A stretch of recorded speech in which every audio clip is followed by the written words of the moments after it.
Imagine this. You're a prehistoric human and you've just spent a long, hot, sweaty day hunting, gathering food. You're covered in a grimy combination of dirt, mud, and perhaps a little mammoth blood. What do? Reach for your fancy scented shower gel? Spray on some luxury deodorant? Not quite. Back then, staying clean wasn't as simple as walking into your bathroom and turning on the tap. In fact, for our earliest ancestors, maintaining good hygiene was a constant challenge and a life-saving skill. But they did manage in remarkably clever ways. And it turns out something they did to keep odors and disease at bay actually kept them more in touch with their health than our modern methods might. So how would they do it? Imagine the ancient world. The heat of the sun beats down upon your back as you labor alongside your fellow humans, and throughout the day, sweat pours down your forehead into your eyes and coats your clothes with a layer of salt. But that's good, because while yes, sweat makes you smell, it also provides a cool, soothing release from the scorching heat. When left too long, though, it turns sticky, causing dirt and grime to cling to your body in a thick layer. But that's okay. After everything, you head to the river. As you wade into its cool, clean water, you feel the gentle pressure of the current against your skin. You wash your skin as the mud dissolves from your body, taking the dirt, the stress of the day, and the sweat with it.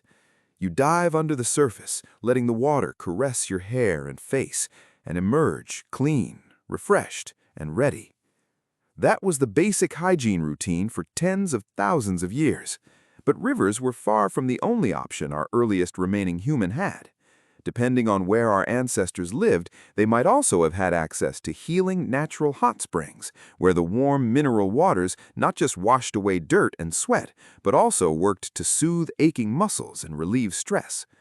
The ancient inhabitants of modern-day Japan, known as Jomon people, which settled over Tohoku to Bolshoi Island circa 1000 BC to 300 BC, were known to have used hot springs as part of both spiritual and cleansing rituals, as the sulfur-rich skin often involved in skin diseases like hot spring rash. We know that many hominids that came before Homo sapiens did consider cleanliness a high priority. Archaeologists have found remnants of marigolds, which were steeped in water to make the distinctive gelatinous substance made with crushed-up flowers we use as cleansers and toilettes. Ancient cave paintings, dating back some 30,000 years ago, allegedly portray the human form during times when they were either engaged in or rituals of bathing. It's a deeply human instinct, you might say, the pursuit to be clean and to stay free from germs and disease.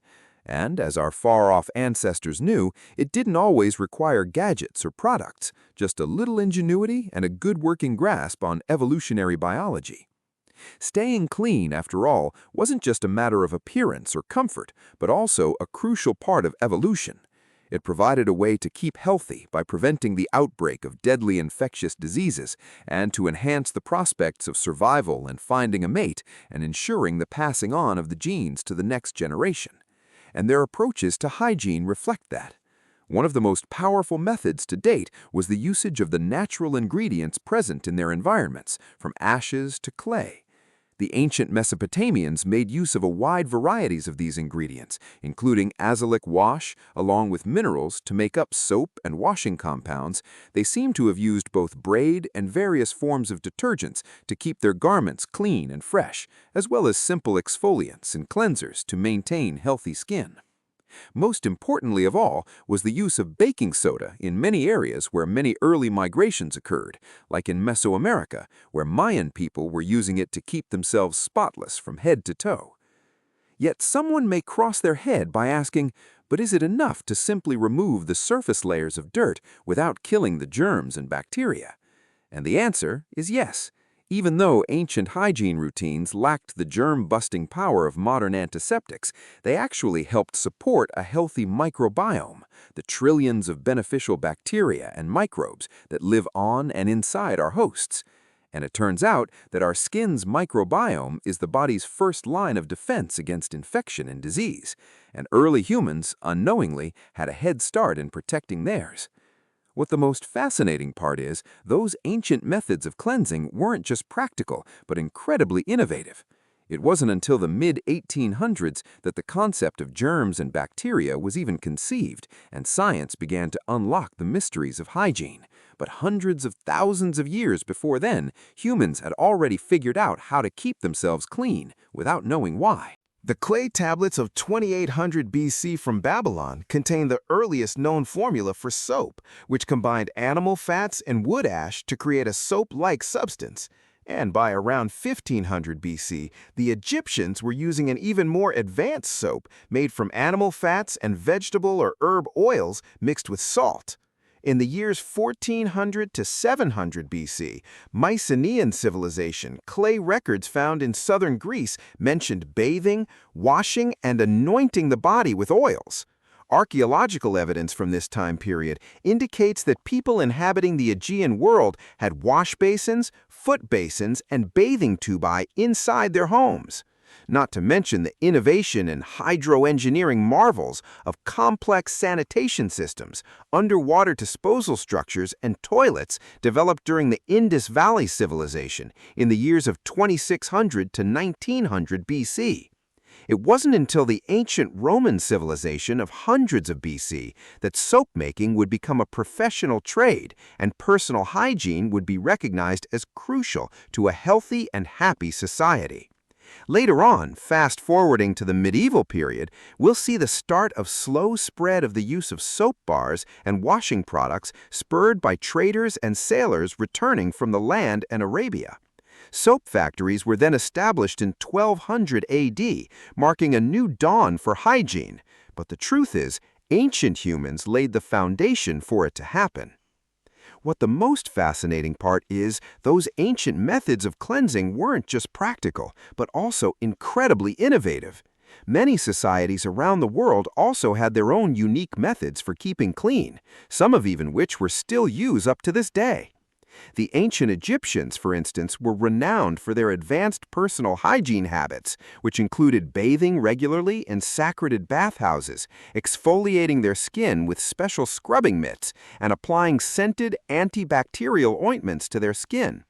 They even made use of a kind of natural toothpaste made of mint, salt crystals, and peppercorns to keep their mouth fresh.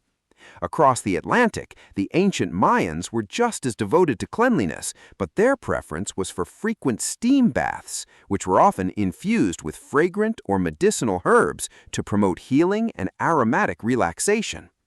Over in Asia, the ancient Chinese developed the concept of Qi Gong, a set of breathing, movement, and meditation exercises designed to promote the free flow of qi, or good energies, around the body, while promoting detoxification and inner cleanliness. Meanwhile, in ancient Rome, public bathhouses were all the rage, not just for washing, but also as social centers. Cleansing practices involved not only soaking in these baths, but also sweating out in a dry heat sauna known as a laconicum. Of course, not all of these ancient methods may be practical for the modern day, but they found a way to sustain sanitation and health before the invention of germ theory. And many of them still have valuable insights and inspirations to offer us. For instance, the idea of gently exfoliating, supporting the microbiome with natural methods and herbs, and taking time to cleanse mindfully and meditate with scents and steam are certainly worth bringing into 21st century hygiene. So, as you lather, rinse, and repeat with your advanced skincare regimen next time, take a moment to appreciate just how far we have come, hygiene-wise. But don't forget to tip your bones to our ancestral earlier humans who worked hard to figure it all out, keeping us both healthy and happy in the most natural way possible. Throughout history, humans have demonstrated a remarkable capacity for innovation and adaptation when it comes to keeping clean and healthy. From the earliest soaps of Babylon to the sacred steam baths of the Maya, our ancestors developed a rich tapestry of hygiene practices, each uniquely suited to their environment and way of life.